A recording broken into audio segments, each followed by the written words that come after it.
Hyderabad Gachibowli police station పరిధిలో అమానవీయ ఘటన చోటు చేసుకుంది. గర్భవతి అయిన భార్యపై భర్త బండరాయితో దాడి చేయడంతో తీవ్ర గాయాల పాలై చావుబతుకుల మధ్య ఆసుపత్రిలో చికిత్స పొందుతోంది. ఏప్రిల్ 1న ఈ దారుణం జరగ్గా ఆలస్యంగా వెలుగులోకి వచ్చింది. వికారాబాద్కు చెందిన ఎండి బస్రత్ బతుకుదెరువు కోసం నగరానికి వచ్చి హఫీజ్పేటలోని ఆదిత్యనగర్లో నివాసముంటున్నాడు. కోల్కతాకు చెందిన షబానా పర్వీన్ అనే యువతిని 2024లో ప్రేమ వివాహం చేసుకున్నాడు. ప్రస్తుతం షబానా పర్వీన్ 2 నెలల గర్భిణి.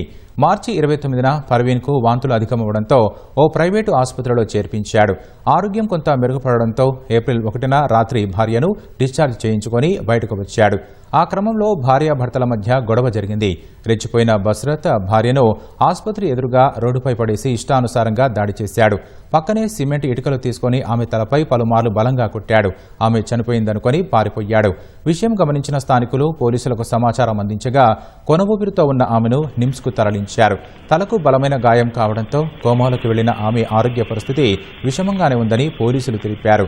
నిందితుడిని అరెస్టు చేసి 3న రిమాండ్కు తరలించారు.